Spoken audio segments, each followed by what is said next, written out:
Pleasure to be here, and I want to thank all of you for welcoming to this and really participating in a discussion of national importance. And to all of us here today, we recognize that the issue of savings in America is a critical issue, and I want to thank you for again having me. I want to thank the Illinois Jumpstart Coalition for inviting me as well, and for Brian and Terrell for collaborating with me on today's presentation. It was a great deal of help they provided as we tried to build something that would really share a message that resonates with the folks here today that we can take with us. I also want to recognize the Society for the Advancement of Financial Education for sponsoring my visit today. Now, as you heard in my introduction, I am a 25-year veteran of the financial services industry. I began as a stockbroker for E.F. Hutton & Company, but most people know me for the sale of my company, Chicago Investment Analytics, to Charles Schwab. Is anybody in here a Charles Schwab client? If you follow what's called the Schwab Equity Rating, that was derivative of the work I did at Chicago Investment Analytics. So they have a Schwab hedge, it's called a hedged equity fund based on that, and I'm pleased to say it's done quite well. But as I said, prior to founding CIA, I started as a retail broker for E.F. Hutton. I grew from the retail side into the institutional side with Zacks Investment Research here in town, where I spent time as a consultant. And then I went to work with Wharton Econometrics. So to say I have a 25-year background is very accurate. And I am pleased when they do introductions on speeches like this, they're always so gracious to tell you the good of my background. And they always build the speaker up to make them look like they're somebody worth listening to. Well, they don't always tell you the dirt. So I'm actually going to do that today. And I'm going to open up some of the things of my background that aren't so well received, but I'm not embarrassed or ashamed of them, so I'll share them with you. I wasn't always an independent, financially independent entrepreneur, if you will. I didn't start out that way. For a whole host of reasons, I didn't have the fortune to finish college. And during that time, I actually had started and ran a successful computer consulting company, which led me into a whole host of other things. So if I was to suggest to you that by the age of 21 I was relatively successful, I thought I had the world by the tail, and I was also developing what might be called youthful exuberance, or in some camps, youthful arrogance. Well, what happened is that arrogance got the best of me. I saved too little, I spent too much, and by 25 I was very broke, very hungry, and very much without direction. So I humbled myself through that experience, and I vowed that I would grow from there and rebuild my life. So I buckled down and began learning all that I could. And I started, as I said, as a broker for Hutton. I learned through a very painful period in my life a concept that is so important to all people and so profound but so difficult. And that's simply the importance of saving money. The importance of that nest egg that's built. I had missed out on that lesson in my first leg of life, but I did learn it through that very painful experience. So we know that it's important, and this morning I'd like to talk with you about the issue of savings, how much we save in this country and the problems with that, and what we might be able to positively do about it to increase this really critical function in America. Now today, we live in a world of instant gratification. You all see this. And in this world, we are focused primarily on income, how much we earn, and frankly, how fast we can earn it. If you've ever watched the late night television infomercials, they drive home the point to people that get it fast, get it easy. Well, one thing we don't pay attention to is the importance of savings. And I don't want to downplay the necessity of income for people. We know that's important. Earning an income allows us to pay the bills. We can pay the food bill during the week. We can pay for our gas bills. But for many Americans, it simply becomes a treadmill. They bring in money on this hand, they spend it out over here, and they never simply get ahead. And that affects all economic strata. So it's a universal problem that we have. What I've learned in my life, and what I think all of us recognize, it is only through the accumulation of savings that wealth can be built. And And I believe it's possible for all people, and it's that accumulation of wealth that can continue to build the hallmarks of the American dream: home ownership, advanced education for our kids and for ourselves, and retirement security that provides not just for comfortable retirement, but also for the medical needs that we have as we age. Now, I'd like to begin by looking at savings rates, and it's important to do this, I think, on two dimensions. First, to look back in history at what our historical rates have been, but also look cross-sectionally against other developed economies. Because right now, the United States is not saving what I believe it needs to. If we look back in time, the Bureau of Labor Statistics first started keeping data on savings in around 1959. Now, at that time, the average American saved about 8% of their income. That was enough not just to build a robust and thriving economy, but to provide for them a retirement that they could live with. Well, as we watched that number come through the 60s, it remained pretty constant. And it didn't really change until the mid-1970s. And I'm old enough to remember, some of you may remember too, the economic problems we had in the 70s of wild inflation, wild uncertainty. And what we saw is savings rates jumped by 1975 up to about 14%. And one of the things you'll see, and I'm sure you've seen this too, you can correlate very clearly the data on savings rates to uncertainty in the economy. So as we had that uncertainty in the mid-70s, that rate jumped way up. It did start to come down by 1980 though, and was down precipitously by then back to the average, but then jumped up again in 1982 when we saw that really powerful recession hit the land. Well, subsequent to 1982, we've seen it drop systematically down through the 90s to 2000, where our savings rate in America was about 3.5%. Now, you could attribute that to many things. One of them, though, is the booming economy in the 90s. One of the things. We're going to talk about a few other causes of that drop as I go forward today. But coming from 2000 to the present, we've seen the American savings rate drop from that level down to below 3%, which is well below its historical average. So we need to understand the causes of the decline in savings rates and then look for positive solutions, which we'll do. Now, if I look cross-sectionally and I look relative to other countries, the OECD publishes data on global savings rates. And there are a lot of different data we can look at, but according to their latest numbers, the United States ranks 23rd out of 28 developed countries in its savings rate. That's a scary statistic. Part of it you can certainly correlate to our low interest rate environment. I mean, we see that. We see that in other developed countries as well. Part of it has to do with public policy, and I want to share thoughts on that in just a minute. But we can recognize that here in the United States, neither the consumer, the business, or the public sector have put enough emphasis to people on the need for their savings. Again, I think we see this each and every day as we talk to people. The results of this are clear. An excess consumption society and a lack of savings produces a whole host of problems, including retirees who are no longer able to provide for their own retirement, but instead rely on public services to do that. We look at parents who increasingly are incapable of providing higher education for their children, so their children rely on public services for that. And we look at an economy, because capital is not being retained within our shores, that's unable to create the jobs and the economic growth that are so desperately needed for the people here. So there are significant outcomes that derive from our national lack of savings. I think we all agree on that. I don't think that's necessarily rocket science. But we want to look at the causes of this, and from that, hopefully begin to determine solutions. And I believe the causes comes down to two primary categories: public policy and personal behavior. And in both areas, I think there are things that are relevant.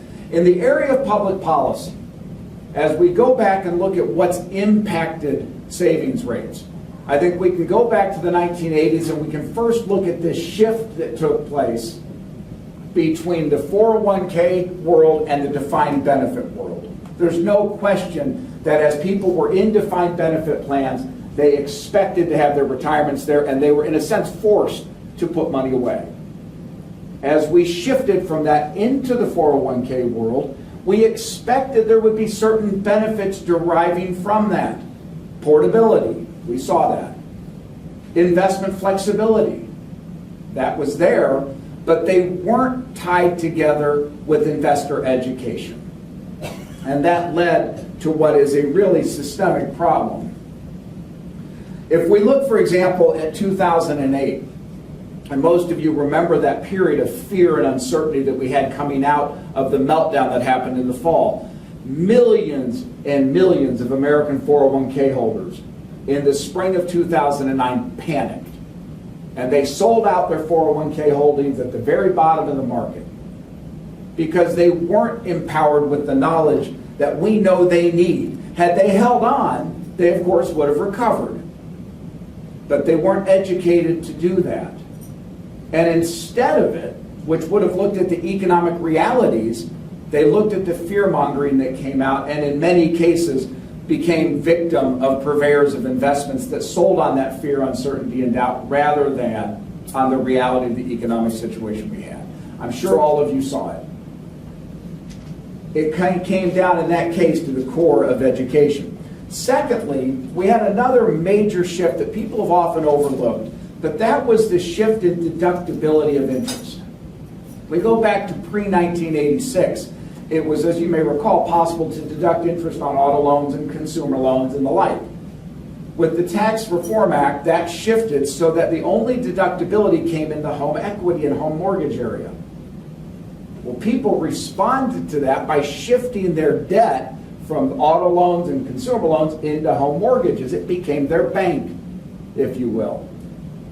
And when you tie that together with what became very loose underwriting standards, people's attitudes changed about it. Why do I need to save? I've got my home equity. And when you put that together with the boom of the 90s that had real estate prices continually rising, and we had just miracle workers on Madison Avenue persuading people that for everything else there's Visa. When these people ran out of home equity, they went right back to their credit cards to feed the beast. We've seen that continue up to the mortgage meltdown of 2008. We have seen a systemic move from people into those debt instruments of their home mortgages. Now, tying to that, of course, is that people have seen, and you've experienced this too, but a rising cost of the basic components of the American dream. According to the Census Bureau, since 1967, home prices have risen 30% more than have incomes. Now you can look and say, well, the price of homes varies and it's come down a little bit and that's fine, but there are other basic parts of the American dream that don't fluctuate quite so much. According, for example, to financialaid.com, cost of higher education in this country has risen by more than 200% since 1970. When combined with a lack of savings in our country, it's no wonder that college has become less affordable for people. If we look at medical care, according again to the OECD, medical costs have risen by more than 27% more than core inflation since 2005. So we have a coming together of a decline in savings rates, a higher expenditure rate, and it leads to some real problems. Underlying these, and again, we can talk about this all day, but is a sluggish economy that has failed over the last 5 years for a host of reasons we can talk about, but it's failed to produce the jobs that we need to build robust employment for people. The high-paying, high-quality jobs just have not come back in the measure that we would like them to see. Most intolerable, I think, of this in many ways is this disparity that we see growing in incomes between the top 10% and the bottom 90%. I think we cannot ignore it. The data varies on this a little bit. But if we look at CNN, for example, and we look at the data they report, they would tell you that close to 10 million people in the United States are without bank accounts at all. If we look at USA Today, they'll tell you that number is closer to 30 million people. These are real numbers. Time Magazine Business and Money reported recently that up to 1/3 of Americans are underbanked. So if we look at the richest, most powerful country on earth, and we look at the simple fact that in this country, 1 in 4 children go to bed hungry every night. We look in this country at 45 million people requiring supplemental food aid to put food on the table. We look at a country where 40% of our homeless population is comprised of families, the fastest growing segment of the homeless population.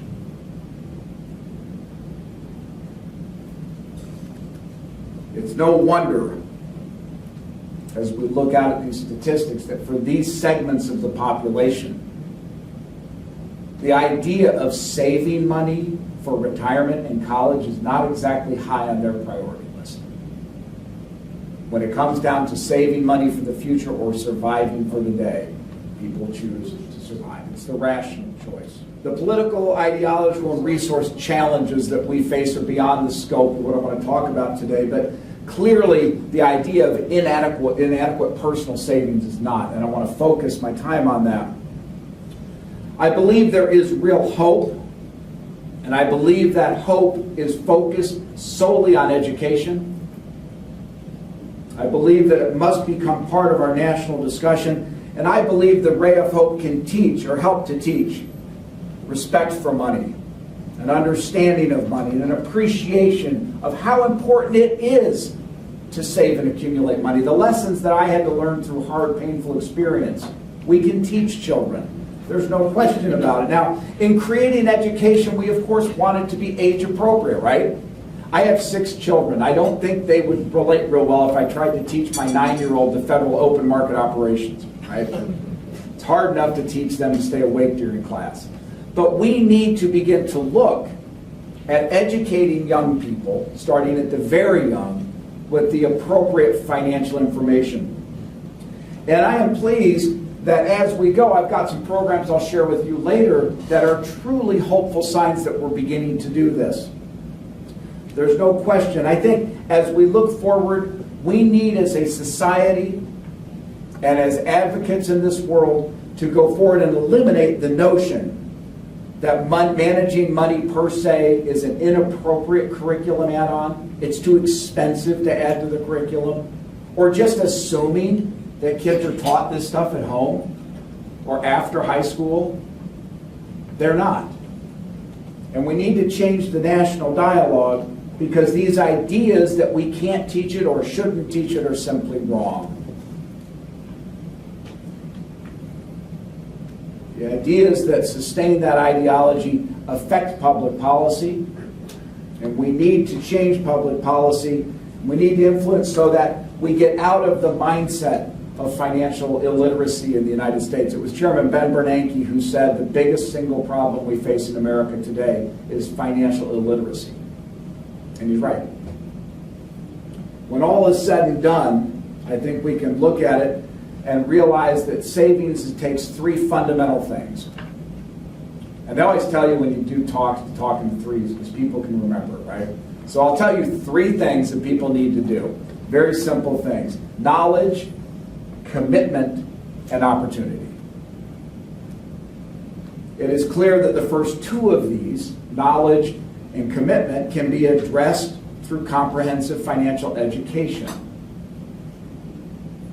Now, as you know, a very real key to success is to have our kids develop positive money management skills and behaviors early in life. Early enough to reduce the possibility of financial hardship later on. Now that's about as obvious, by the way, as telling your kids to eat their vegetables, right? It's common sense, we know you should do it, but it's not always that easy to execute on. And we have to look at reasons for that. As it relates, I want to show you a quick video. And Brian was kind enough to load this in, so I want you to take a look at this. What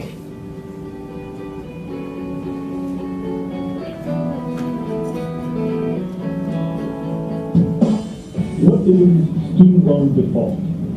I have no idea. Default? Default. Anybody? I don't know.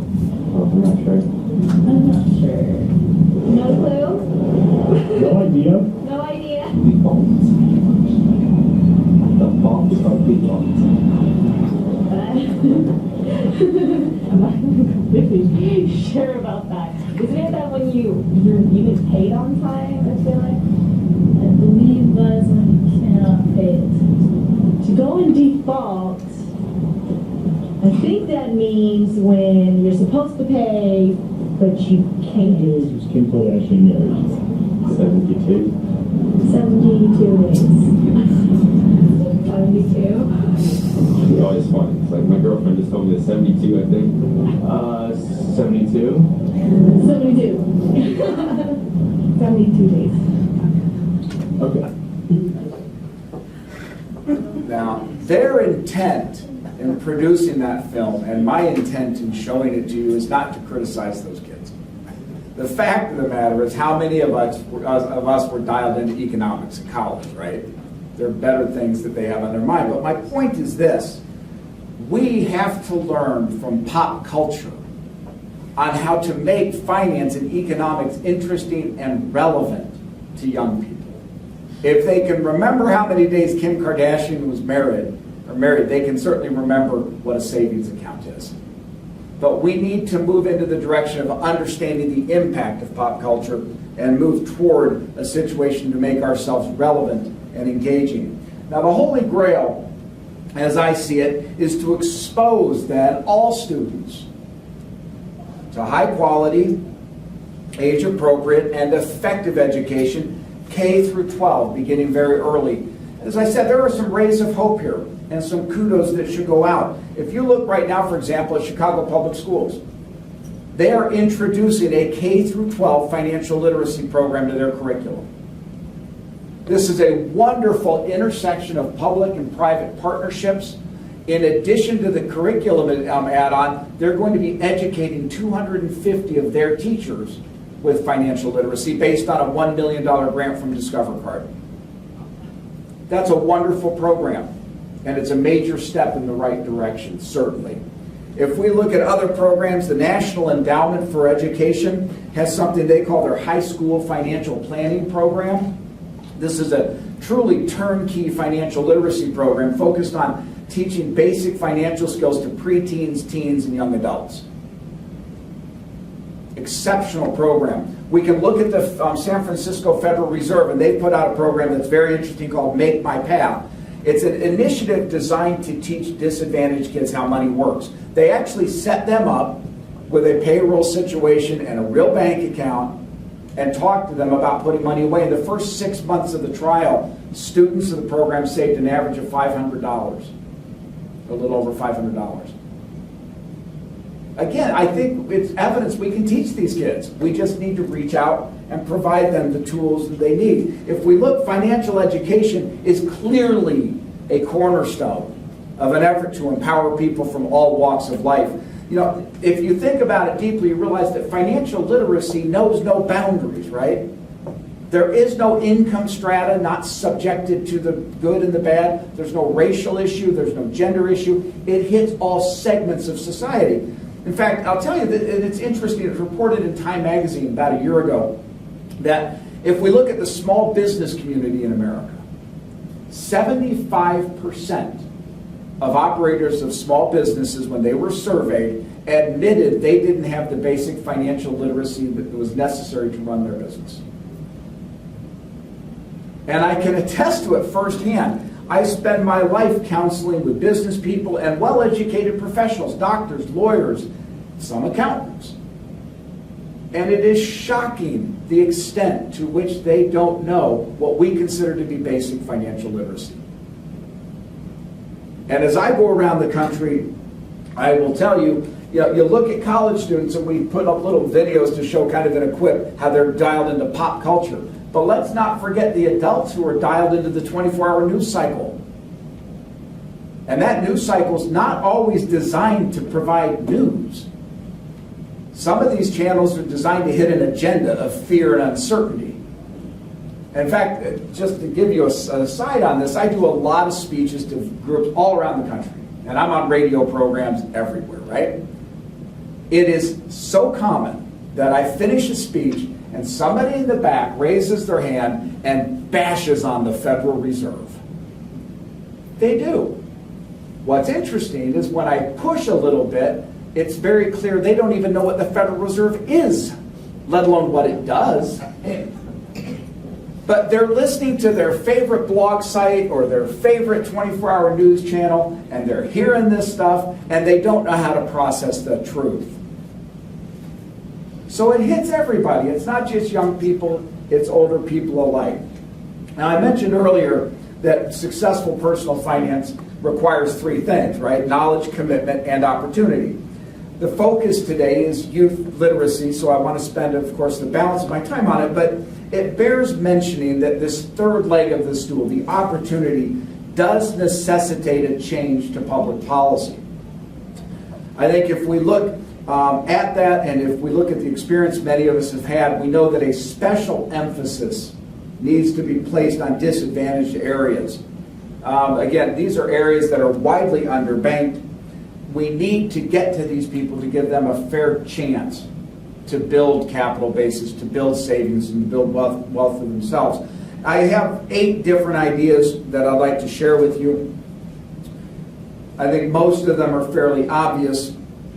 Some of them may be contentious, but number one, I do respect the Federal Reserve's position, and I think we need to work to find a balance between a low interest rate environment that is used to stimulate the economy, but a low interest rate environment, on the other hand, that is really hurting savers. And we see that in the data. It's very hard to save money when such an environment as we're in, but that's a balance, and we don't want to overreact on either side. Number two, I think as our economy does strengthen, and it will, I think we need to look at our fiscal situation to stabilize and eventually begin reducing and eliminating our debt. That would systematically reduce the interest cost on future generations and would be extraordinarily beneficial for them. We need to, I believe, enact common sense entitlement reforms that will ensure that America's social safety nets stay in place indefinitely for those who most need them. I think we need to change and simplify the IRS code, and I would suggest we go to both sides. We eliminate loopholes on the top, but I think we need to broaden out the base on the bottom. The way it's structured right now has too many perverse incentives. We need to increase our base savings rate, and one of the ideas there is to establish perhaps an automatic IRA at work. And tied to that would be the changing of savings policies at work to be an opt-out rather than an opt-in circumstance. And I do think we need to look at the establishment of universal student savings accounts that have to be affordable, readily accessible, and easy for them to implement. And then finally, I do think as we're here today, we need to provide what you might think of as ubiquitous consumer financial education through multiple channels that is designed to reach as many households as possible. And I want to circle back then to the youth, because I think we all agree that comprehensive financial education for students is the ultimate solution. But until the political stars are aligned and what is a very audacious goal can be achieved, there are some outstanding nonprofit organizations. For your convenience, I think we have a handout that lists some of these. But I want to go through just a few of these with you. You have the Young Illinois Saves, Junior Achievement, the Economic Awareness Council, Teach Children to Save, certainly the Illinois Jumpstart Coalition that hosts us here today, the Illinois Council on Economic Education, Illinois Asset Money Smart Week. I want to list these out because I want to make it crystal clear that there are solutions that we can employ. There are a lot of folks that are stepping up to try to rectify this problem in the nation today. This is a listing of some of these folks, and I would urge you to consider supporting them. as you look at where you put your supporting dollars. The fact of the matter is that many Americans, and I would include those in this room, we suffer from what psychologists call a continuity bias. And what that says is that we expect that tomorrow will look like yesterday. I would suggest to you today that for the first time in a long time, tomorrow will not look like yesterday. The technological changes and advances that are coming down the line will revolutionize the way we live. But increasingly, it will be beneficial for those who know and understand things. Those who don't will be left behind. So now more than ever, we in the advocacy community need to leverage our tools. We need to influence public policy, and we need to particularly look in the underserved communities to provide the knowledge, the opportunity, and indeed the motivation to help them take control of their lives. So I want to thank you, and I want to thank you for your support of financial education and for the Jumpstart Coalition. And Brian, I want to thank you for inviting me here today.